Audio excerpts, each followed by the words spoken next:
जय हिंद साथियों। तो कैसे हैं? चलिए आशा करता हूं कि अच्छे होंगे, जहाँ होंगे एकदम मस्त होंगे, तंदुरुस्त होंगे। ओके, तो आइए इस वीडियो में हम लोग देखने वाले हैं साइंस यानी बायोलॉजी में से रिलेटेड 42 क्वेश्चनों को लेकर के आए हुए हैं। देखिएगा, अपना स्कोर कीजिएगा। वीडियो कैसा लगा अपना प्रतिक्रिया कमेंट बॉक्स में दीजिएगा। और दूसरी बात यह है कि अपना स्कोर भी बताइएगा। मानव श्वसन नली की लंबाई कितनी होती है? और ये जो आपका क्वेश्चन है ये आगामी जितने भी एग्जामिनेशन होगा सभी के लिए क्या है, बेनिफिट होगा आपके लिए, ठीक है। और ज़्यादा तो ज़्यादा देखा जाए बीपीएससी 3.0 वाला मानव श्वसन नली की लंबाई 12 सेंटीमीटर होती है। कितनी होती है? 12 सेंटीमीटर। ओके, आइए 10 मिनट के अंदर में 42 क्वेश्चन को करते हैं।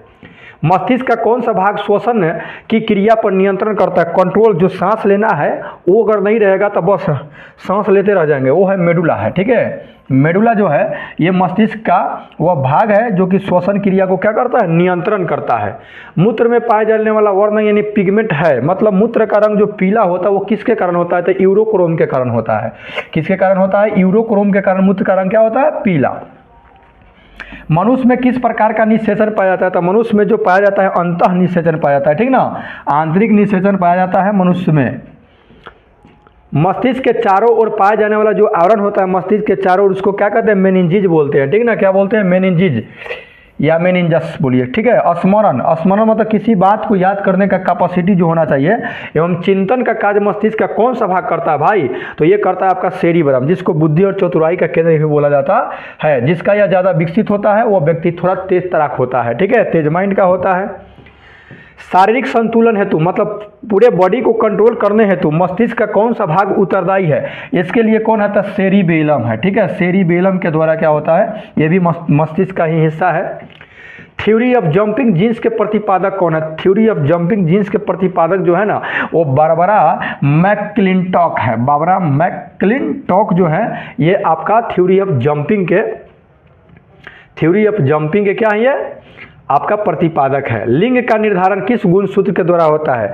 तो 22 जोड़ा जो क्रोमोसोम होता है सेम होता है, जिसे ऑटोसोम बोलते हैं। 23वां जोड़ा जो होता है XY, उसी के द्वारा क्या होता है कि लिंग का निर्धारण होता है। स्त्री में XX और पुरुष में XY पाया जाता है। X स्त्री का, पुरुष का X तो लड़की जन्म लेगी, X स्त्री का, Y पुरुष का तो लड़का जन्म लेगा। मानव त्वचा का रोग किस वर्ण के कारण होता है? मानव त्वचा का जो रंग होता है, रोग, वो किसके कारण होता है? मेलानिन के कारण। त्वचा का मुख्य संगठक है, तो त्वचा का मुख्य संगठन जो है ना कोलेजन है। कोलेजन जो है मुख्य संगठन है। कुष्ठ रोग यानी लिप्रोसी जो है ये जीवाणु के खोज किसने किया? कौन किए थे? तो हेंसेन जो थे ये कुष्ठ रोग, जिसको कुष्ठ रोग बोलते हैं ना, उजला हो जाता है ना, हेंसेन।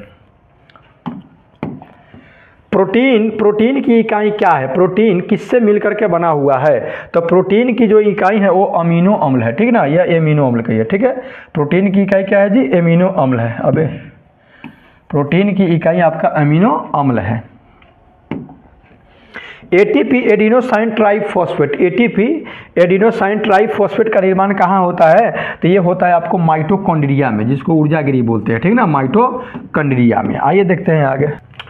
अगला क्वेश्चन है कि ऊर्जा का पिरामिड होता है। ऊर्जा का पिरामिड क्या? सीधा, उल्टा? कैसा था? सीधा होता है ऊर्जा का पिरामिड। अम्ल वर्षा का कारण क्या है? अम्ल वर्षा होता है NO2 और SO2 के कारण, ठीक ना। NO2 और SO2 ये मिल जाएगा, अम्ल वर्षा होगा, ठीक है। अबे अब तंग करेगा, जहीं तहीं बैठ जाएगा मच्छर। हमारे शरीर के किस अंग में एंटीबॉडी बनता है? शरीर का कौन सा अंग है जिसमें एंटीबॉडी बनता है, जो हमको रोग से लड़ने का शक्ति देता है? अस्थि मज्जा में। ट्रिप्सिन क्या है? अरे भैया, तो ट्रिप्सिन आपका जो है ना एंजाइम है। क्या है जी? ट्रिप्सिन एंजाइम है, ठीक है। मनुष्य के मूत्र का pH मान कितना होता है? तो मनुष्य के मूत्र का जो pH मान होता है वो थोड़ा अम्लीय होता है, ये 6 के होता है, करीब 6.0 यानी 6। क्रोमोसोम शब्द सर्वप्रथम किसने दिया था? क्रोमोसोम जो शब्द देने वाले व्यक्ति थे कौन थे? वाल्डेयर थे। वाल्डेयर जो थे ये क्रोमोसोम शब्द को दिए थे। जब बर्फ पानी में तैरती है तो उसके आयतन का कितना हिस्सा जो होता है पानी के बाहर रहता है? तो पानी के ऊपर उसका 1/10 भाग क्या होता है? 10 में से 1 भाग क्या होता है? पानी के ऊपर आता है और तैरता रहता है। अपमार्जक मिलाने पर, सरफ उरफ मिलाने पर पानी का पृष्ठ तनाव पर क्या प्रभाव पड़ेगा भाई? तो घट जाएगा। सरफेस टेंशन घट जाएगा। ओके। ऊष्मा का सर्वोत्तम चालक होता है, ऊष्मा का सर्वोत्तम चालक यानी सुपर कंडक्टर कौन है? तो सुपर कंडक्टर आपका कौन है भाई? चांदी है। यानी एजी अर्जेंटम, जाड़े के दिनों में पेंडुलम घड़ी हो जाती है क्या? सुस्त, तेज हो जाएगी। ठीक है, कैसे? तो उसका लंबैया घट जाएगा ना, और गर्मियाँ बढ़ जाएगा। कैमरे की दीवार पर कौन सा लेंस होता है? तो उभयोत्तल। कैमरा में कौन सा लेंस होता है? तो वो होता है उत्तल। आंख को ही देख करके कैमरा को बनाया गया है गुरु। नेत्र तंतु किस सिद्धांत पर कार्य करता है? नेत्र तंतु जो होता है वो किस सिद्धांत पर कार्य करता है? तो वो भी प्रकाश के आंतरिक प्रवर्तन के सिद्धांत पर कार्य करता है। ठीक है, प्रकाश के आंतरिक प्रवर्तन, पूर्ण आंतरिक प्रवर्तन पर। ठीक है, प्रकाश की गति सर्वाधिक होती है क्या चीज़ में? तो वैक्यूम यानी निर्वात में। ठीक है, निर्वात में सबसे ज़्यादा क्या होती है? प्रकाश की चाल कितना होती है जी? तो 3 लाख किलोमीटर प्रति सेकंड होती है। लेंस एवं प्रिज्म के निर्माण में कौन सी प्रयुक्त होती है? लेंस और प्रिज्म को किससे बनाया जाता है? तो फ्लिंट कांच से बनाया जाता है। ठीक है, फ्लिंट कांच से। आइए देखते हैं आगे। अगला क्वेश्चन है, लेंस को रगड़ने से उसकी फोकस दूरी क्या होगी? तो लेंस को अगर रगड़ा जाए तो उसकी फोकस दूरी भैया बढ़ जाएगी। विद्युत ऊर्जा का मात्रक होता है, विद्युत ऊर्जा का मात्रक क्या होता है? किलोवाट प्रति घंटा, किलोवाट प्रति घंटा होता है क्या चीज़ का मात्रक जी? विद्युत ऊर्जा का। बल्ब का फिलामेंट टंगस्टन का ही क्यों होता है? तो टंगस्टन का जो क्वथनांक होता है ना वो तनका उच्च होता है। क्या होता है जी? क्वथनांक जो होता है, द्रव्यनांक जो होता है इसका उच्च होता है। मतलब जल्दी द्रव 32,000 ऐसा ही होता है डिग्री सेल्सियस। देख लीजिएगा एक बार। विद्युत बल्ब धारा के किस सिद्धांत पर कार्य करता है? विद्युत बल्ब जो होता है ना ये ऊष्मीय प्रभाव पर कार्य करता है। क्या चीज़ पे? ऊष्मीय प्रभाव। विद्युत धारा के ऊष्मीय प्रभाव पर आपका क्या करता है? ये कार्य करता है। कौन? विद्युत बल्ब। साबुन के बुलबुले को यदि आवेशित कर दिया जाए तो उसकी आकृति क्या होगी भाई? तो उसकी आकृति बढ़ जाएगी। क्या होगी जी? उसकी आकृति बढ़ जाएगी। क्रोनोमीटर का प्रयोग काहे को किया जाता है? क्रोनोमीटर का प्रयोग किस लिए किया जाता है? तो क्रोनोमीटर का प्रयोग जलयानों में किया जाता है। ठीक है ना, जलयानों में। तत्वों के रासायनिक गुण किस पर निर्भर करता है? तत्व, कोई भी तत्व कैसा है ना, उसका रासायनिक गुण किस पर? तो उसकी परमाणु संख्या पर।